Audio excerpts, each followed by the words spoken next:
Up next, it's the Soundcheck Podcast. Please hold.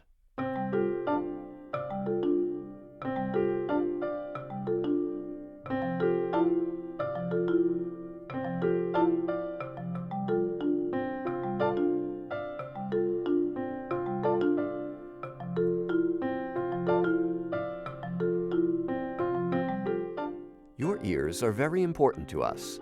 Please hold on, and our program will begin shortly.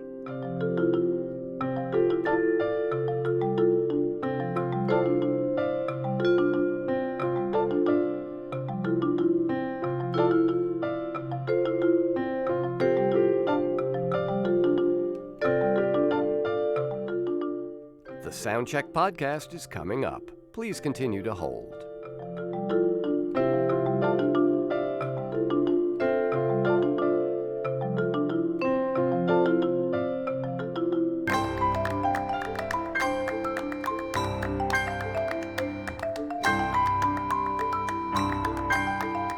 Keep up with the Soundcheck Podcast and everything that's happening in the New Sounds empire. Just go to newsounds.org and follow us on social media. All of the icons are in the top right corner of the page.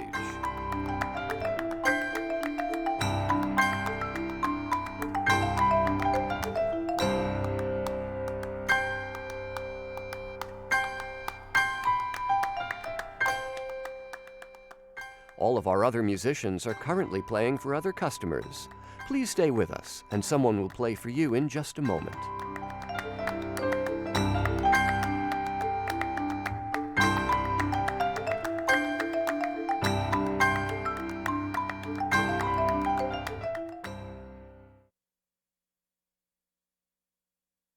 They're just getting on with it, they are the brand new agents.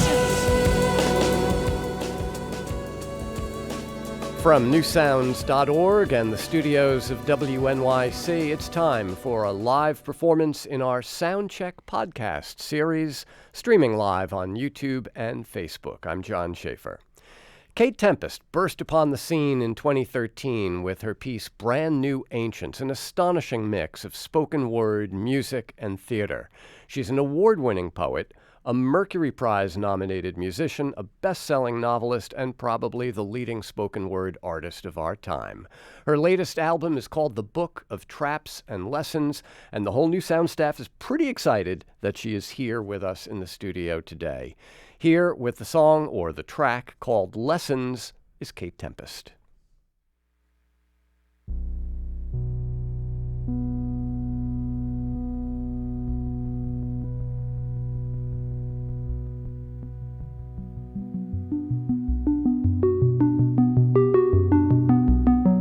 I see the truth, even here, in the lies of my city. The truth comes for me with her hands out when I can handle her the least. When the madness has consumed me, and I've mistaken it for my nature.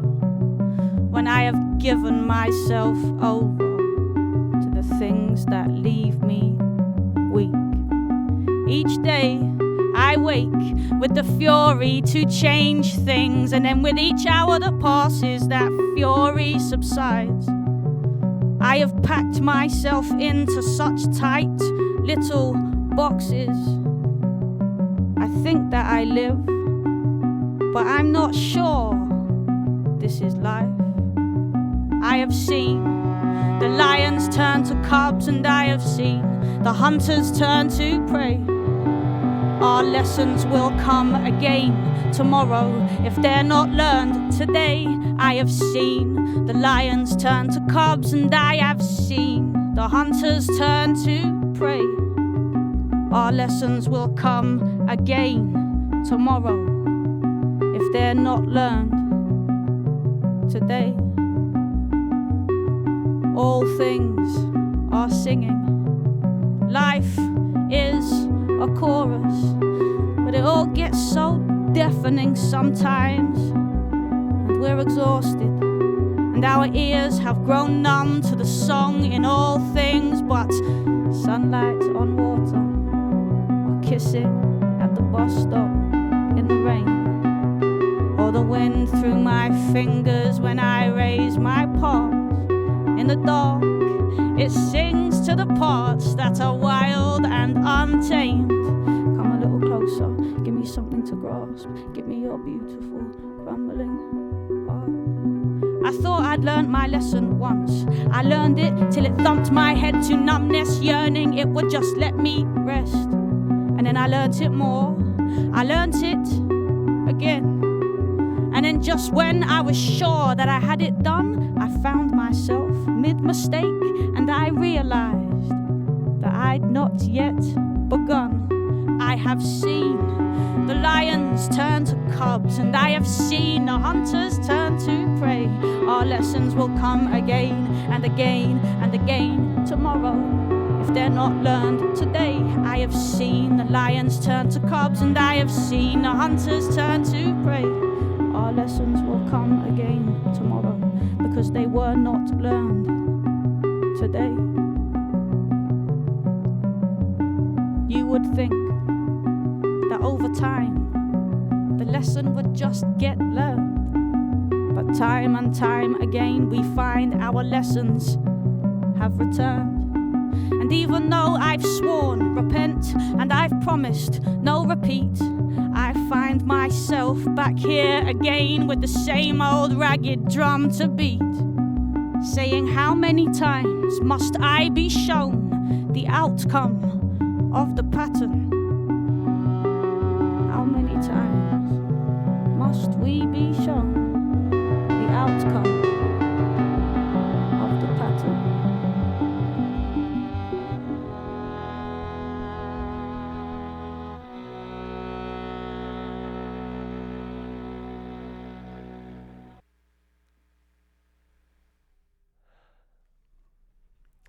That is Kate Tempest, live here in our studio with Claire Uchima on keyboards. And the piece is called Lessons. Kate Tempest, I'm really delighted to have you here with us. Thank you for being here. In introducing that piece, I said song and then immediately corrected myself to track, a more generic term. But that really is kind of it has a repeating sort of chorus, so to speak. And you even, there's a whole spectrum of speech to song, and you're in various parts of that spectrum in Lessons, it seems. Yeah, I think the first thing to say is thank you for having me here and giving me the opportunity to speak to all your listeners. This is the first session that we've done in New York or in the States for this new album, so it's quite a big moment, and I feel genuinely very happy to be here and to be able to introduce myself to people that have never heard what I do. So just thank you for having us on and for asking me questions about my work. It's a big thing. All right, but you're not going to skirt the question. But I'm going to answer your question, yeah, of course. So, yeah, I don't know where it fits into the spectrum of song, track, speech, poem. I know that when we were making the album, we were intentionally trying to break all of the conventions that we have grown accustomed to, all of the things that we have become secure in that allow us to make our music, my lyrics, everything that I was thinking about my creative process had to be stripped away in order to try and make something that was unconventional. So all this to say, I don't know. I don't really know how to think about them. Sometimes they're more melodic than other times. And I think a good way of understanding it is that each time it's new and it's about a communication. So whatever feels like the most truthful way to get these words out of me, and that's how they come out. So if there is a spectrum of sound with, music and music with words and spoken word and rap and things like that, is there also a spectrum of language where, you talk about however the words come out? Do you know when you're writing a book or a play or a lyric or a poem? Yeah, I think usually you need to get out of the way of the idea. And the less involved you are with telling the idea what to be or what to do, then the closer you can get to the idea and you can begin to understand how it wants to emerge and what you need to do to facilitate it without sounding too esoteric about it. That is usually the best way. And I have found that when I try to control the idea before it has made itself known to me, it's usually not very successful.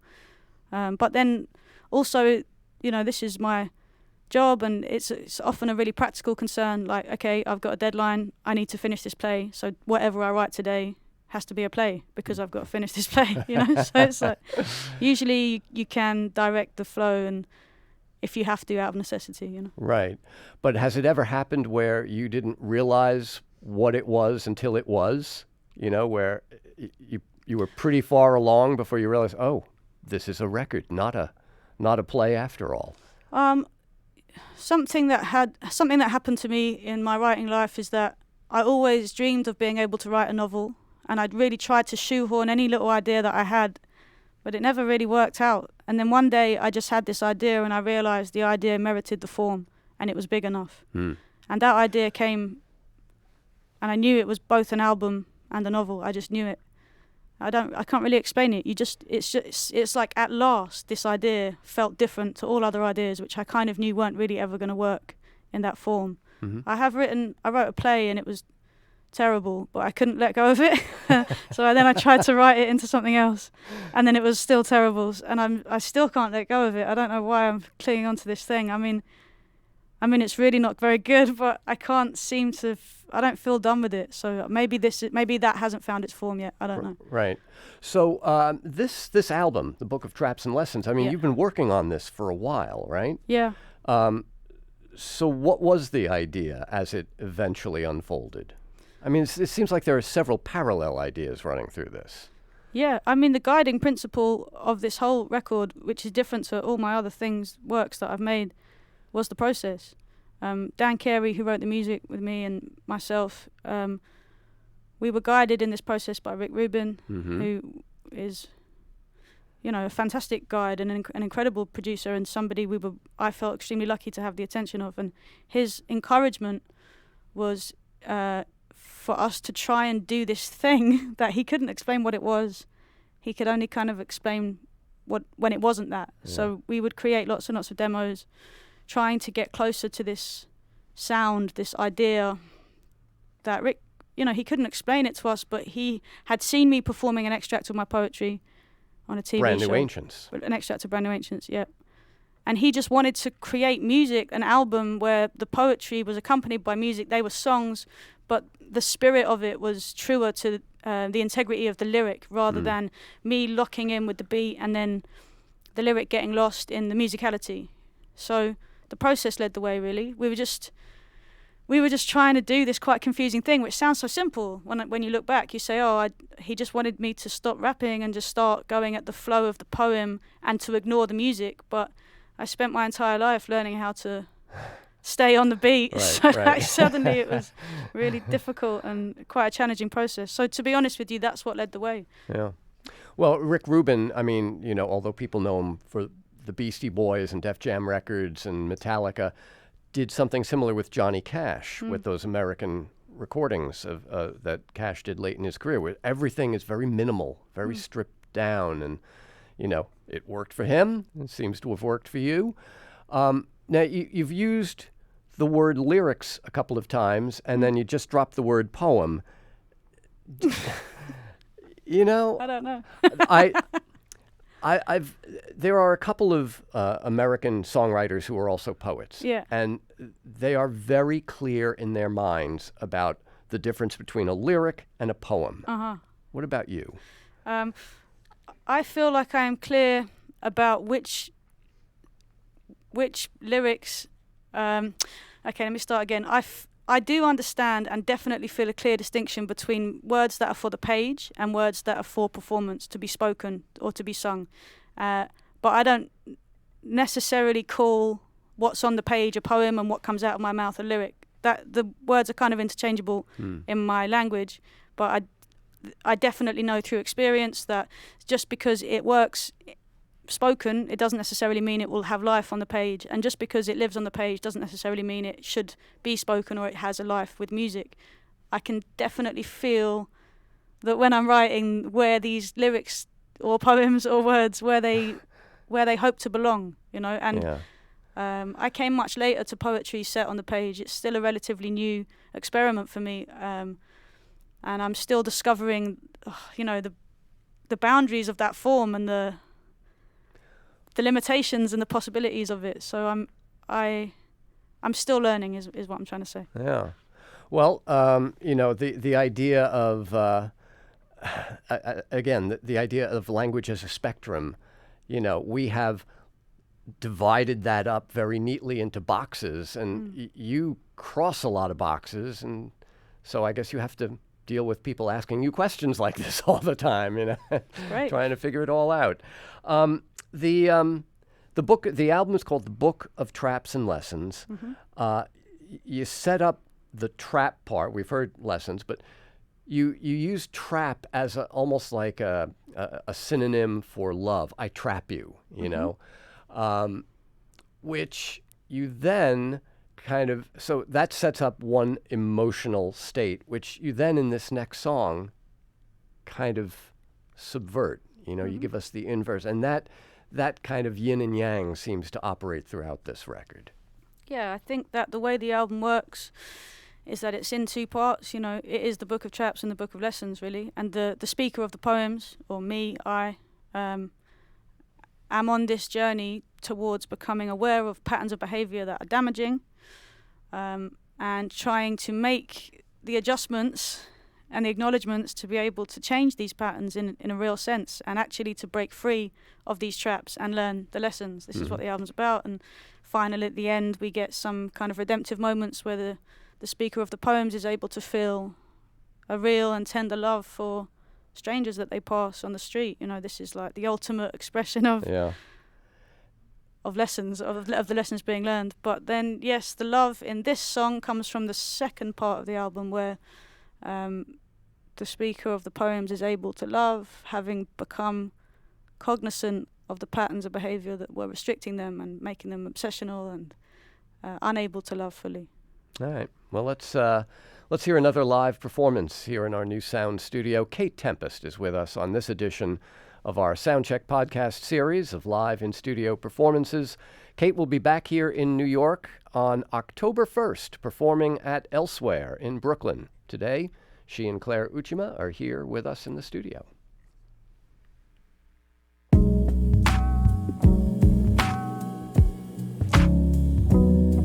My visionary is a vision. I watch her dancing by the window, and it rips my flesh to ribbons. And the whole world is just ripples in the middle distance.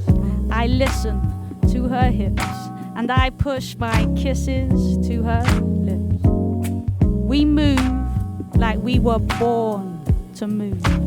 The night is teeth and pistons, and there is something in this tenderness that makes me want to live. Fire smoke. Her mouth sets free this captive. Come close to me. Free me. Let me untangle the madness that knots you. I drop to my knees. I crawl across you. I tell you I've got you. It's fire smoke. So go on, give me 3 days of your body and mine. Time is a blind eye, and I see your mind in my mind's eye. You make me immortal. You take me to space. You are a planet, a place I've not known.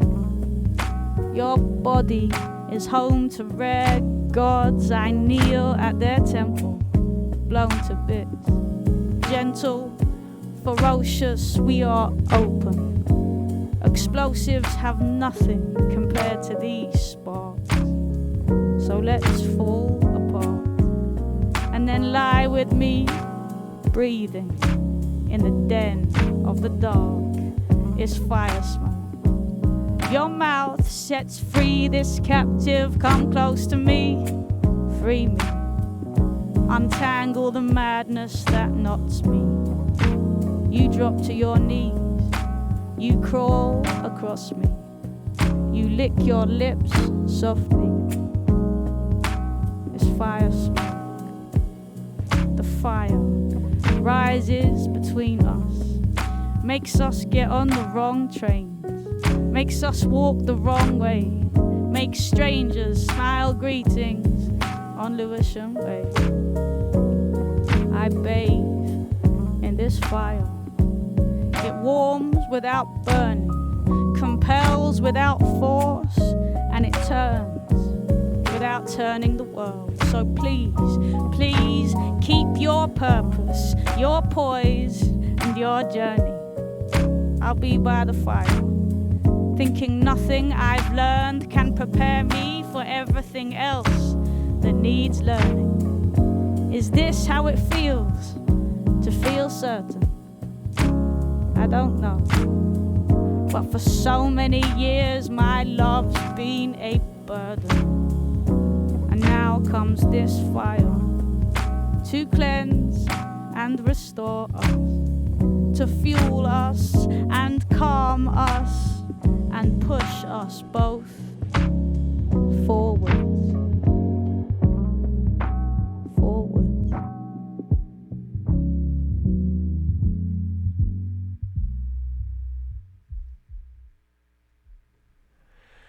Once again, Kate Tempest in a live performance of Fire Smoke, which is a torchy little number from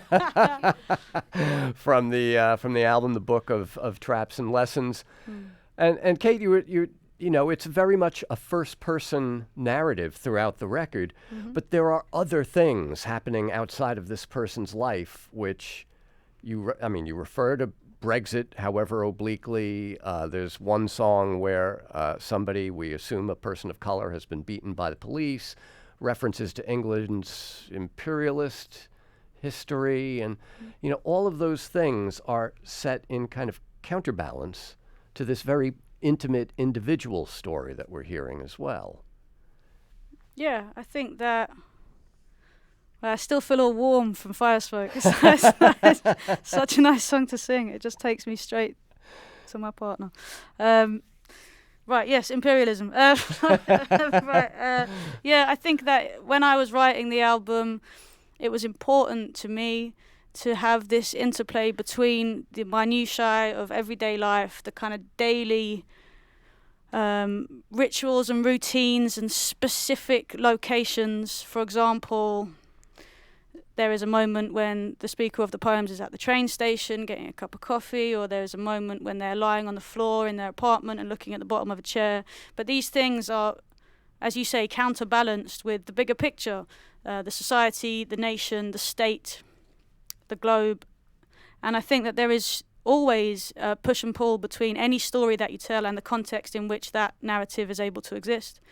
And for me, trying to tell a story without setting the parameters that story exists in, also within that story, if you understand what I'm trying to get at, would be a redundant concern. So it was important that there's this kind of confusing push and pull of focus between the kind of breathlessness of everything that's invading this album with also this attempt by a person to get through their day, you know. Right. And speaking of context, of course, all of this unfolds, with one exception, in a musical context. There is one piece where the music drops out. How do you and Dan Carey, how do you shape the music to? I'm assuming that the words come first. Is that right? No, not necessarily. Really? So the way that this album came about, and the way that all of our albums work, is that I write with him in the studio. I start to write. It's very rare that I will write something and bring it to him as a complete piece. I feel like in order for our albums to feel alive, they need to be born. You know, some things need to happen. Like, so this album is slightly different to previous things we've made because we went through so many different versions, trying to get closer and closer to this essential sound thing, meaning, core element, which Rick was encouraging us to discover. So some of the songs, they were written just together in kind of one moment. The lyric and the piano, for example, on People's Faces just happened at the same time. Dan started to play, I began to write, and what we end up with on the album is very close to the first ever demo that we wrote of it. Some of the other songs have been through lessons that we started with today. That's been through so many versions of just trying to find a way of both the music and the lyric breaking the conventions, breaking their own conventions, and us not reverting to our stabilizers, you know. Right. So the first time we made a demo that was becoming lessons. I feel like I'm being so confusing, but I'm trying to describe it. It was quite a confusing process. The first thing that we had was a beat.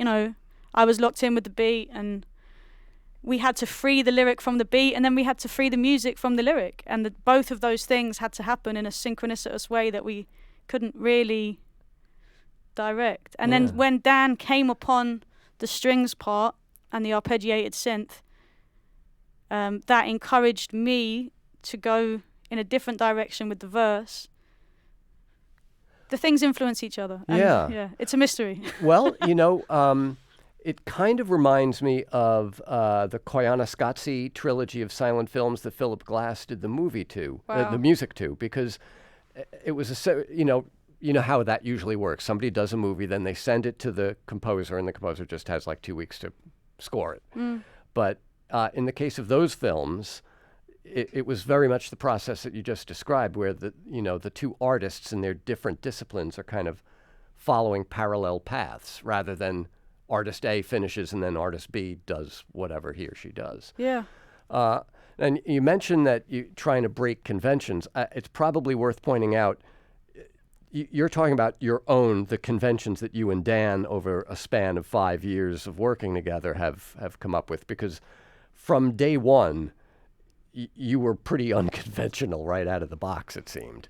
So what I should clarify that in my previous work, something that I've been really interested in doing is sustaining narratives. The last 2 albums were kind of long-form narrative concept albums, which is, you're not meant to say concept albums because everyone turns the radio off. Epic poems. Epic poems. They were what they were, and I'm extremely proud of them. In fact, I love them so much. I'm so proud of them. I feel so close to them. But in this album, we were being encouraged to just not revert to convention. If I have become secure in expressing myself through narrative, it's become this distancing thing that I put between meaning, communication, and me and you. It allows me to say what I want to say because I know that I can construct a narrative around it that kind of shelters me somehow. And the same with with impressive flow and technique and all my rigorous years of training and learning how to master the craft. It was like I had to forget all that and just go straight to the meaning. So that's what I mean by breaking the conventions. My own conventions, the things that had become conventional in my own craft. Yeah. It seems that time is a permeable idea in a lot of your work. From Brand New Ancients to the piece you're about to do, Holy Elixir, where the past keeps intruding, poking through in unusual ways. And throughout this record, there are little moments. There's a kind of ritual turning clockwise and anti-clockwise motion. There's muttering spells very early in the first track on the record. That idea of myth and magic and the ideas of the past impinging on the present seems to be a kind of ongoing concern of yours.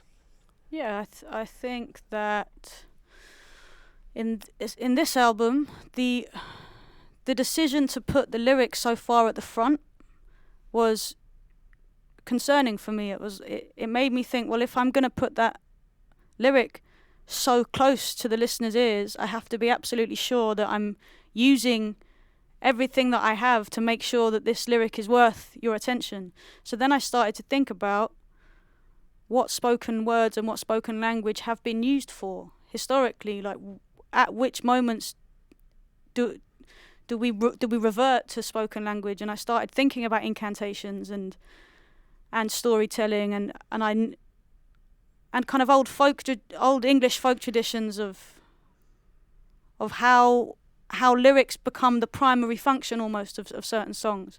So again, it's a kind of formal thing. I was thinking about the form of this particular piece of work that we made, and that's how this song, Holy Elixir, started to emerge to me, because I started thinking about the power of language as incantation and this kind of trance state that you can get into, that I know that I can get into when I'm rapping and when I'm using rhythm in my language. And this conjuring thing that happens, spoken language is so powerful for conjuring. But then in answer to your question, the poking through into the now of the past is something that, I mean, I live with it all the time. It's something that I'm interested in, but also because we are in this moment that has been going back since industrialization and the beginning of hyper-individualistic capitalism, free market, deregulated capital. We all know what that is, and it feels so all-encompassing, this particular phase of history, that when I kind of lock in with something from before that, it allows me access to a timelessness that I find extremely comforting, and it connects me to something more rooted and wider reaching than the kind of furious energy of this present tense, which is, for a poet as well, there's something about standing on a line that goes back to the beginning and stretches on forever, and in order to position yourself on that line, you have to be aware of where it's coming from. What came before, sure, yeah. So, I mean, maybe that's why but it's never intentional. It's not like I sit down to bring the past into what I'm doing. I'm just interested in people, and sometimes they seem to kind of loom out of the past into the present. I don't know. Well, this song, Holy Elixir, this was the first single from the new record. Single seems an odd word to say in this context, but it was released separately and kind of stands alone, I think, pretty neatly. Once again, Kate Tempest here with us in the studio. She's performing back here in New York on October 1st at Elsewhere. You want to do Holy Elixir? I'd love to do Holy Elixir. Thank you so much for giving us the opportunity. Here once again is Kate Tempest.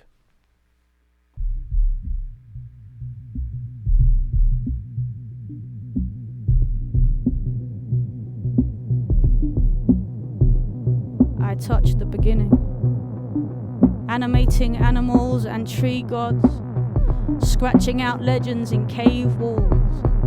The days poured down into night as we watched. We mapped stars and peaks, we fought beasts, we caught food for the feast, and we walked two abreast to receive the bound week. The grass was black and strange as we raised plains to ash. We laid claims, we exchanged grains, we made pacts and we clashed and we strained, and the rains lashed, and the young maids were brave, but they were made to lay flat. The old ways were too ingrained to make the rain snap, so we laid traps. We gave our names back to the saints. We sang out thanks and complaints. We burned fat, arranged bones in the flames. Each bird a great catch. Our songs were spells, and our spells were plain facts. She lay down in the road where the people go by, and she declared herself willing to try. I lay down beside her, but all I could see were the feet as they walked over me. That's when she told me I was holy Elixir. She said I thought I knew the truth, but it was only a picture. She said we're all written in the holiest scripture. It's just we're living in this time that says no inhibitions, get yours, keep going the distance, no limits, and don't bother protesting because nobody listens. Besides, all your solutions dissolve under scrutiny, and you can't stand a note of derision. Instead, seek approval to justify your existence. Have opinions but have no resolve or conviction. Just keep your head down, breathe the fumes and indulge your addictions. Routine is healthy. Ignore the affliction, the cost to the soul, or the constant constriction. Don't consider too closely. Have no intermission. Keep throwing your fists in slow repetition. Most of us manage. What makes you so different? She said, you seem a bright spot. Now go ahead. Take the road with the pilgrims and head for the temples of democracy, freedom, growth, reason, liberty, progress, hope. But don't pay attention to what's hanging from the rope. She said decode the language, unfold the symbols. Untold disciples got lost in the hillside. following intellect, they let go of wisdom, and now they'll tell you the soul's a closed system. But they sacrificed instinct to phony ambition, and now what they hold in their fists have become all that there is. But total existence needs meaning and myth. Many misjudged the way and got lost in the mist. She said your loneliness is the symptom, not the sickness. And the moment her lips said peace, my peace melted. I became a memory. I felt myself peel. I was atoms. I was magnesium. I was calcium. I was real. She said we are born of collision. We are the visions of a bigger vision, and yet we run around like hamsters, spinning the wheel, spinning the wheel, spinning the wheel, spinning the wheel. I was on my knees then. I was begging for pardon. I was old and I was clothed in white garments in a vast red desert where the rocks were dark blue and varnished. And a voice said, "This is the garden. Now you better start sowing, or there won't be a harvest."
That is Kate Tempest with Claire Uchida playing the Uchima, playing the keyboards, and a version of Holy Elixir. So, Kate, you and Claire had to kind of figure out how to stop all these songs because I guess they would normally just flow one right into each other, right? The way they do on the record. Yeah, that's how we've been playing them.